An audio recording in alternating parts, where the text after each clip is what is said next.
BA 4th semester Urdu MJC 7 का chapter 5 आज के इस वीडियो में आप लोग पढ़ने वाले हैं। तो चैप्टर 5 में पढ़ना क्या है, तो इसमें आप लोग को पढ़ना है इम्तिहान में नकल का फ़न, जिसके मुसन्निफ है अहमद जमाल पाशा, यानी जो लेखक है, राइटर है, वो कौन है, तो अहमद जमाल पाशा है। तो चलिए वीडियो को बिना टाइम वेस्ट किए स्टार्ट करती हूँ। चैप्टर पढ़ने से पहले आप लोगों को थोड़ा बहुत मुसन्निफ के बारे में यानी लेखक के बारे में भी जानना होगा। तो अहमद जमाल पाशा, जिनकी जो पैदाइश हुई है वो 1929 में हुई है। 1929 में इनकी क्या हुई है, तो पैदाइश हुई है, और इनकी वफात 1987 यानी कि 1987 में हुई है। ठीक है। और ये उर्दू अदब के मुमताज़ और साहिब असलोब तंज़ व मज़ाह निगार है। तो ये क्या है, तो ये भी एक तंज़ व मज़ाह निगार है, और इनकी तहरीरों में शगुफ्तगी, ज़राफ़त और गहरा मुआशरती तंज़ पाया जाता है। वह आम और रोज़मर्रा के मौज़ूआत को इस तरह मज़ाहिया अंदाज़ में पेश करते हैं कि पढ़ने वाला महज़ूज़ होने के साथ साथ उसके पीछे छुपी नाअहलियों और मुआशरती खराबियों पर गौर करने पर मजबूर हो जाता है। तो यहाँ पर आप लोगों ने मुसन्निफ़ के बारे में देख लिया। अब कुछ की पॉइंट्स मैं आप लोगों को बताती हूँ, जिससे कि आप लोगों को चैप्टर समझने में और आसानी हो। तो आप लोगों को पता ही है कि इसमें आप लोगों को पढ़ना क्या है। तो इम्तिहान में नकल का फ़न, मुसन्निफ़ कौन है, तो अहमद जमाल पाशा है, और ये कैसे सिनफ़ अदब है, कैसी कैटेगरी है, तो ये एक तंज़िया व मज़ाहिया इंशाइया मज़मून है। क्लियर। अब इस मरकज़ी का मकसद क्या है, तो इसमें आप लोग को तालीमी निज़ाम और नकल की बदउनवान रोश पर मज़ाहिया अंदाज़ में इस्लाही तंज़ है।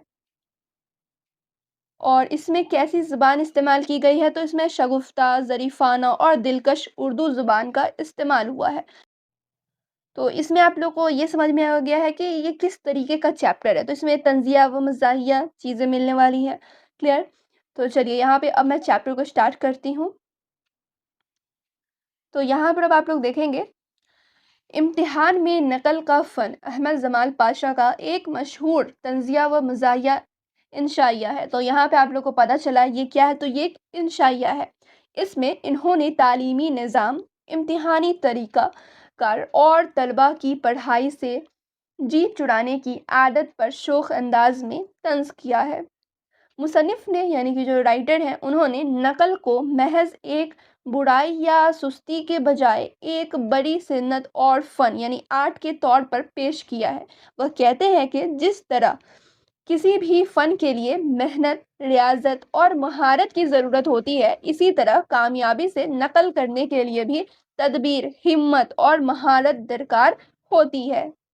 यानी जो मुसन्निफ़ है वो नकल को, इम्तिहान में जो नकल करते हैं देखकर जो लिखा जाता है, उसे कोई बुराई या सुस्ती इसका नाम नहीं दिया है, इन्होंने इसे आर्ट का नाम दिया है। यानी कि अगर कोई यहाँ पे नकल करता भी है, तो उन्होंने बताया कि उसमें हिम्मत होनी चाहिए, हिम्मत है तभी वो नकल कर रहा है, उसके लिए भी महारत होनी चाहिए। तो वही इन्होंने यहाँ पे कहा है। अहमद जमाल पाशा ने नकल करने वाले तलबा को मुख्तलिफ गिरोहों में तकसीम किया है। कुछ तलबा पर्ची बनाने के माहिर होते हैं, तो कुछ दूसरे की कॉपी में झाँकने के। यानी कि इन्होंने जो नकल को ना कुछ पार्ट्स में डिवाइड किया है, यानी कि इसे कुछ तकसीम किया इन्होंने।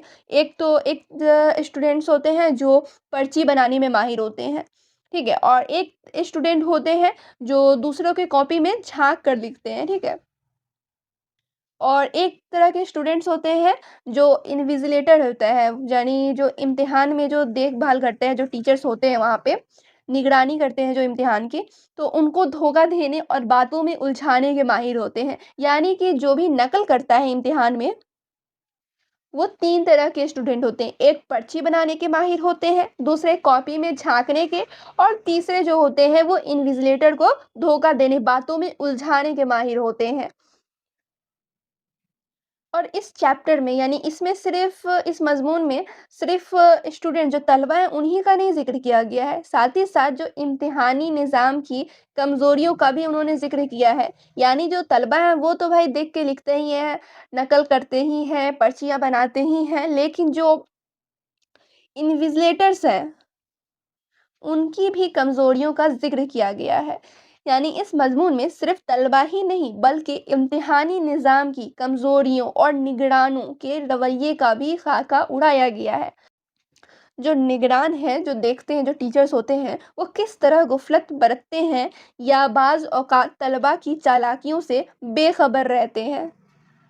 तो इस चैप्टर पढ़ने से आप लोग को ये समझ में आ रहा होगा कि जो मुसन्निफ़ है वो नकल के कायल है, यानी कि वो नकल को सपोर्ट कर रहे हैं, तो बिल्कुल नहीं। यहाँ पे आप लोग देखोगे मोरल ऑफ़ स्टोरी ये है कि ये मज़मून नकल की तारीफ़ करता हुआ मालूम होता है, लेकिन हकीकत में ये तालीमी निज़ाम के जो डीके और तलबा की उस सोच पर गहरा तंज़ है कि वह बग़ैर मेहनत किए कामयाबी हासिल करना चाहते हैं। जैसा कि आप लोगों को पता है, ये जो आप लोग चैप्टर पढ़े हैं, इम्तिहान में नकल का फ़न, तो ये क्या है, तो एक ये तंज़ व मज़ा निगारी है, ठीक है? तो इसमें जो भी चीज़ कहा गया है वो तंज़ करते हुए कहा गया है। यानी इसमें नकल की तारीफ़ तो हुई है, लेकिन साथ ही साथ वो ये हकीकत बता रहे हैं कि कैसे तालीमी निज़ाम के एहतियात ना करने पे कैसे बच्चे जो है वो नकल कर ले रहे हैं, इस चीज़ को उन्होंने यहाँ पे लिखा है। तो यहाँ पे आप लोगों ने इम्तिहान में नकल का फ़न चैप्टर अच्छे तरीके से समझ लिया होगा। मुसन्निफ़ के बारे में थोड़ा बहुत मैं बता ही चुकी थी, और जितने भी इम्पोर्टेंट पॉइंट्स आप लोग को जानने थे, वो सब कुछ यहाँ पर मैं बता चुकी हूँ। तो मैं उम्मीद करती हूँ आप लोग को ये चैप्टर समझ में आ गए होंगे। और ये उर्दू एमजेसी 7 का लास्ट चैप्टर है। 5 चैप्टर आप लोग को पढ़ने थे, पाँचों चैप्टर यहाँ पे मैं पढ़ा चुकी हूँ। कंप्लीट हो गया आप लोग का एमजेसी 5। ऑब्जेक्टिव क्वेश्चन भी मैं चैप्टर वाइज़ करा चुकी हूँ। सब्जेक्टिव क्वेश्चन बच गया है, वो आप लोग को वेबसाइट पर मिल जाएगा, और जितने भी चैप्टर्स मैं आप लोग को पढ़ाई हूँ, उन सभी का समरी आप लोग को वेबसाइट पर मिल जाएगा। मैं 1 से 2 घंटे में सब कुछ अपडेट कर दूँगी वेबसाइट पर। तो आप लोग जाना, देख लेना और नोट डाउन कर लेना समरी, ऑब्जेक्टिव क्वेश्चन तो मैं करा चुकी हूँ चैप्टर वाइज़। सब्जेक्टिव क्वेश्चन बच गए हैं, वो भी आप लोगों को वेबसाइट पर मिल जाएगा। तो चलिए फिर मिलती हूँ दूसरे वीडियो में, जब तक आप लोग वीडियो को कर दें जल्दी से लाइक और शेयर।